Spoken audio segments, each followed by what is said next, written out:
नमस्ते बच्चों, मैं Tripti Sangani Saraswati group of education channel, जो आपकी ही एजुकेशन चैनल है, उसमें आप सभी का स्वागत करती हूँ।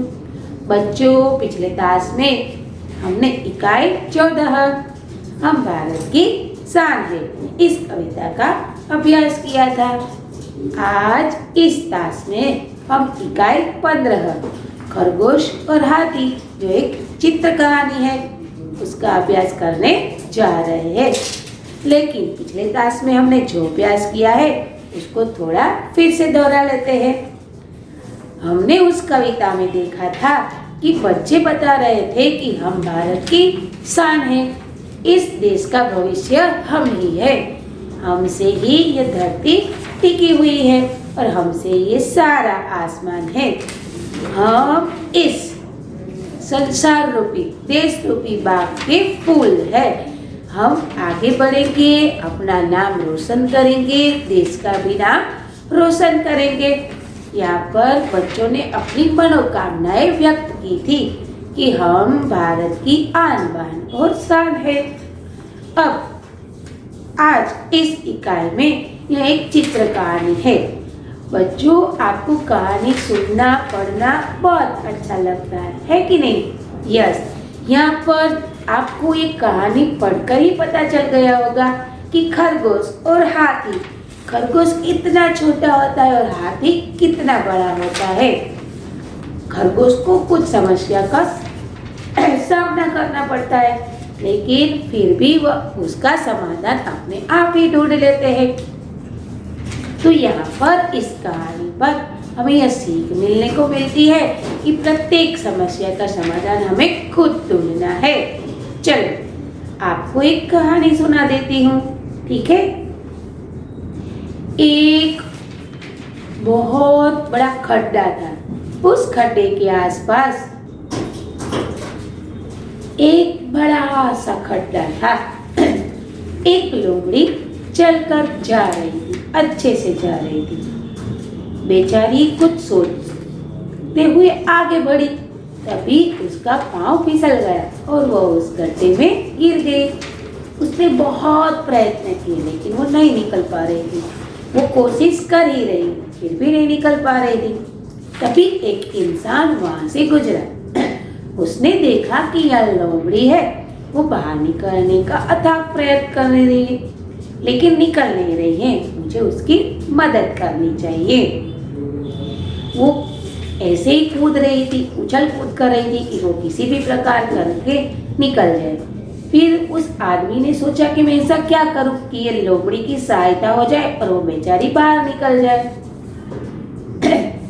वहां पर उसे बहुत सारी मिट्टी दिखाई दी। उस इंसान ने उस गड्ढे में बहुत सारी मिट्टी डाली।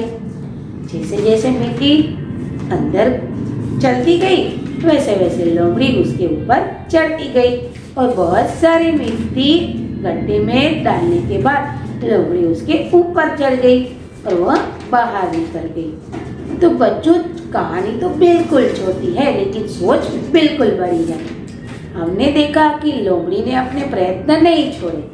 उसके प्रयत्न देखकर दूसरों को भी उसकी मदद करने की इच्छा हुई और मिट्टी के डालने के बाद भी वो प्रयत्न तो करती ही रही और किसी न किसी प्रकार से वो वहाँ से बाहर निकल गई।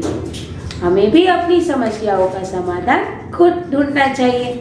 दूसरी बात, यदि हमसे किसी का बुरा होता है, यदि हमसे किसी का नुकसान होता है, तो हमें ऐसा नहीं करना चाहिए।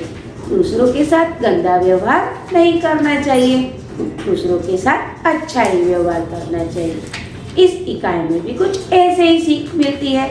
तो चलो हम इस कहानी की ओर आगे बढ़ते हैं। आप अपनी किताब का पेज नंबर 100 यानी कि 100 इकाई 15 निकालिए।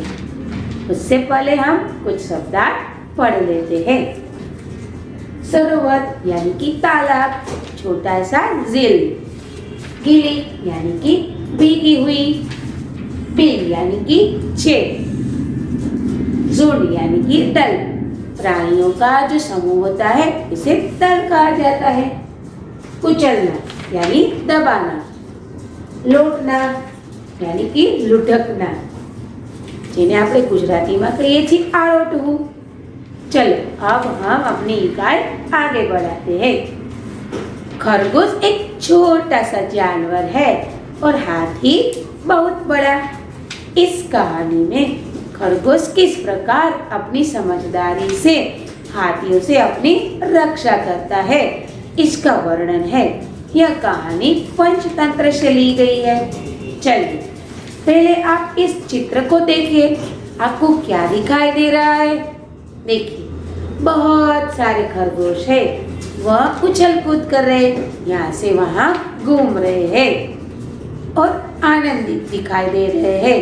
कुछ खरगोश लेटे हुए हैं तो कुछ खरगोश बैठे हैं। चलिए हम कहानी देखते हैं। एक जंगल में एक सरोवर था। सरोवर के किनारे गीली जमीन थी, वहाँ बहुत से खरगोश रहते थे। खरगोश के बिल जमीन के अंदर थे। देखिए खरगोश क्या करते हैं, जमीन के अंदर छेद करके अपना बिल बनाते हैं और उसमें वह रहते हैं। कहाँ का दृश्य है? जंगल का, कि जंगल है और वहाँ पर एक सरोवर भी है, उसके किनारे गीली जमीन है यानी कि भीगी हुई जमीन है और उस जमीन के अंदर छेद किए हुए खरगोश ने और उसी के अंदर वो रहते हैं। वे दिन भर इधर उधर कूदते रहते, नरम नरम घास खाते, रात को अपने घरों में सो जाते। वे सब बहुत प्रसन्न रहते थे। देखो इतने सारे खरगोश हैं और आपस में वो बहुत खुश है। क्या करते हैं? दिन भर वो इधर उधर घूमते रहते हैं, भीगी जमीन के अंदर वो कहीं न कहीं टहलते रहते हैं। लेकिन जैसे ही रात का वक्त होता है वो क्या करते हैं? वो भीग के अंदर चले जाते हैं, यानी कि अपने घर के अंदर सुरक्षित हो जाते हैं। अब आगे देखते हैं। उसी जंगल में कुछ हाथी आ गए। हाथियों के झुंड में कुछ शरारती हाथी थे। वे अपनी झुंड से छोटे छोटे पेड़ तोड़ देते और कुचल देते। हाथियों के बच्चे खेल खेल में एक दूसरे से लड़ते। कभी एक छोटा हाथी नीचे होता तो कभी एक दूसरा हाथी नीचे होता। देखो जंगल में तो बहुत सारे प्राणी रहते हैं, है कि नहीं? यस, यहाँ पर हाथियों का झुंड आ गया।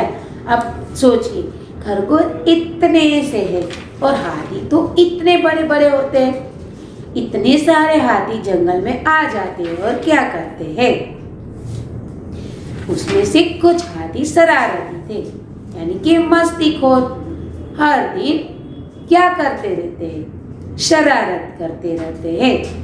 तो उसमें से क्या होता था कि कुछ हाथी लड़ते वक्त कुछ छोटे हाथी नीचे होते तो कुछ बड़े हाथी, और फिर क्या करते थे? बहुत सारे पेड़ तोड़ देते थे और उसको कुचल देते थे। अब हाथी के पेड़ तो कैसे होते हैं आपको पता ही है कि नहीं? यस, बहुत बड़े बड़े होते हैं और उसके नीचे यदि कोई दब जाए तो हाथी शरारती थे, इसलिए वो क्या करते थे? तो पेड़ को तोड़ते रहते थे और कुचल देते थे और इतनी शरारत मस्ती करते थे कि उसको किसी बात का ख्याल ही नहीं रहता था। अब आगे देखिए। हाथी पानी से बहुत प्यार करते हैं। वे सूंड में पानी भर भर कर नहाते, फिर सरोवर के किनारे मिट्टी तले नरम जमीन उसके भार से दब जाती। साथ ही कई खरगोश परिवार भी दब जाते। इससे खरगोश दुखी थे। देखिए चलो समस्या शुरू हो गई। हाथी पानी से बहुत प्यार करते हैं, इसलिए वो क्या करते थे? तो इस झुंड में पानी भर भर कर वो नहाते थे। कहाँ पर?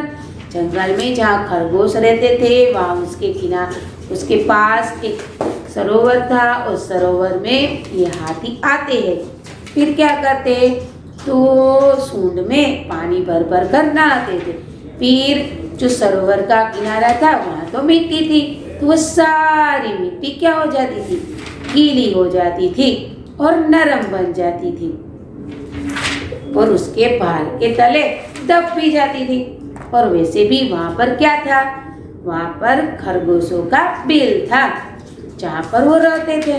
लेकिन हाथी इतने मस्तीखोर थे, उसको किसी बात का ख्याल भी नहीं रहता था। उसने यह बात का अंदाजा भी नहीं लगाया कि उसके पैरों तले बहुत सारे खरगोश दब जाते हैं। इस समस्या से खरगोश बहुत दुखी थे। देखिए, यहाँ पर हमें यह सोचना चाहिए, क्या किसी भी प्रकार हमसे किसी का नुकसान होना चाहिए, क्या किसी को तकलीफ देनी चाहिए? नहीं, बिल्कुल तकलीफ नहीं देनी चाहिए। हम चाहे कितनी भी शरारतें करें, लेकिन हमारी शरारतें से किसी दूसरे को चोट नहीं पहुंचनी चाहिए, किसी दूसरे का दुख नहीं बनना चाहिए, बनने का दुख का कारण है कि नहीं। यहाँ पर एक बड़ा सा जंगल है, जंगल के किनारे सरोवर है, सरोवर में के किनारे बहुत सारी गीली मिट्टी है। वहाँ पर खरगोश ने अपने बिल बनाए हैं और वो सारे खरगोश आपस में बहुत खुश है। क्या करते हैं, दिन भर इधर उधर घूमते रहते हैं और जैसे ही रात होती है वो अपने बिल के अंदर चले जाते हैं। देखो, यहाँ पर उसका जीवन बहुत आनंद में बीतता है। लेकिन जैसे ही हाथी उस जंगल में प्रवेश करते हैं तभी उसकी समस्या बढ़ जाती है, क्योंकि हाथी क्या करते थे, हाथी बहुत शरारती थे और पेड़ तोड़ देते थे और अपने पैरों के तले कुचल भी देते थे। हाथी इतने इतने इतने मस्तीखोर थे कि एक दूसरे से लड़ते, कभी छोटा हाथी ऊपर तो कभी बड़ा हाथी ऊपर। फिर क्या करते, तो सरोवर में जाकर सूंड में पानी भरते और पानी भर भर के नहाते। फिर सरोवर की किनारे जो जमीन थी वो क्या हो जाती थी, गीली हो जाती थी। गीली हो जाने के कारण उसके पैरों तले वो नरम नरम दब जाती थी।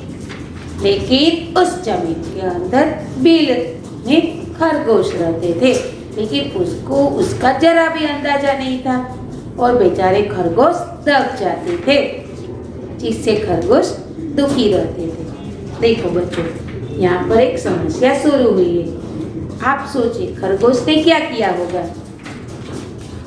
क्या इस हाथियों का सामना किया होगा कि नहीं किया होगा, वो हम अगले क्लास में देखेंगे।